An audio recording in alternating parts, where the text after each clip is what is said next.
ndërkohë, lexoja sot me shumë vëmendje dhe Andi Bushatin që kishte bërë një editorial, edhe sillte në vëmendje se sa e butë është treguar nga ana tjetër zonja Mniku, Gjoka, me çështje që kanë pasur në thelb o incineratorët ose ka hyrë pazar, jo çështje të tjera. Po sepse gjyqtare e gatshme pra. Kur ka urgjenca, di kush ishte roja.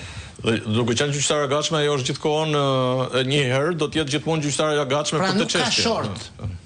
Nuk ka short. Dhe kur kjo gjë i ndodh, se dua që publiku të kuptojë diçka. Këtu nuk është dhe tha zoti Beleri me drejt. Këtu nuk është vetëm çështja e fatit personal të zotit Beleri apo çështja e fatit personal të zotit Berisha apo Maltezi.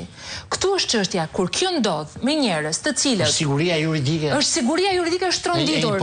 Pra, imagjinoni se çfarë mund t'ju bëhet njerëzve të thjeshtë, të cilët nuk kanë as mundësi për ta çuar deri në këtë pikë, nuk kanë mundësi të kenë të hyjnë të penetrojnë në institucione. Eksakt, një mikrofon i vetëm. Pra, në këtë moment, i gjitha i pesazhi i reformës në drejtësi që u bë që njerëzit fitonin më shumë besim tek drejtësia, urdhëro se çfarë kanë përpara syve të tyre. Pas këtij rasti, nuk flasim më thjesht për rënien e integritetit të reformës në drejtësi dhe procesit të vettingut, por flasim në fakt për humbje të asaj që është kultivuar, është përpjekur të kultivohet edhe nga propaganda, po edhe nga media, edhe nga ndërkombëtarët, besimi tek vettingu dhe tek reforma në drejtësi.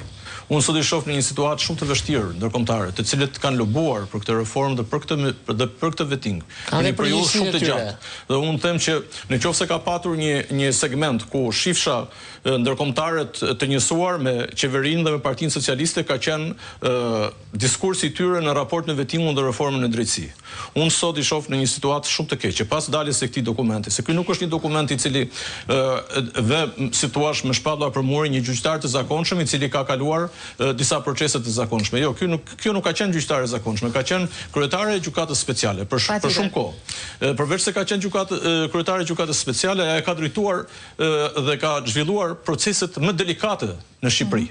Proceset e cilët kryqëzoheshin midis politikës, midis opozitës, midis pushtetit, proceset të cilat në një farë mënyrë do duhej një njeri për të qenë i besueshëm në të tilla procese do të duhej një njeri i cili nuk do kishte lënë as edhe një gjurmë në lidhje me etikën e tij përgjatë gjithë kohës që ka qenë në gjyqësor.